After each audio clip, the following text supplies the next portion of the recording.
Pada tanggal 18 Juli 1955, Presiden pertama Republik Indonesia Soekarno menunaikan ibadah haji ke Tanah Suci Mekah dan ziarah ke makam Nabi Muhammad SAW di Madinah. Ketika itu, sang proklamator disambut sebagai tamu kehormatan oleh Raja Saudi Saud bin Abdul Aziz As-Saud.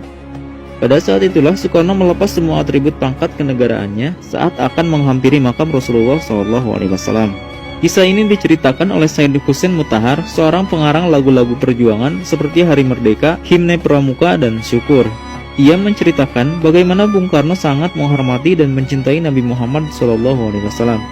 Said Mutahar yang ikut dalam rombongan ibadah haji Bung Karno menceritakan, saat Bung Karno berjalan di kota Madinah bersama Raja Saud bin Abdul Aziz, Bung Karno bertanya kepada Raja Saud, di mana makamnya Rasulullah SAW, wahai Raja? Raja Saud bin Abdul Aziz menjawab, oh itu makam Rasulullah SAW sudah terlihat dari sini.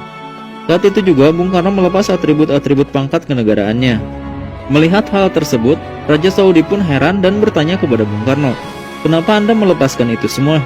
Lantas Bung Karno menjawab dengan tegas, yang ada di sana itu Rasulullah SAW, pangkatnya jauh lebih tinggi dari kita, aku dan dirimu.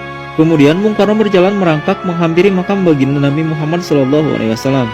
Bung Karno bersama rombongannya sempat mengheningkan cipta dan berdoa di samping makam Rasulullah SAW. Bung Karno pun tak kuasa menahan tangisnya di depan makam manusia yang paling mulia dan agung itu. Apa yang dilakukan Bung Karno saat ziarah ke makam Rasulullah SAW patut diapresiasi. Sikap Bung Karno merupakan sebuah penghormatan sejati yang membuat takjub Raja Saudi. Betapa besar ketundukan dan kecintaan seorang bapak bangsa kepada Rasulullah SAW.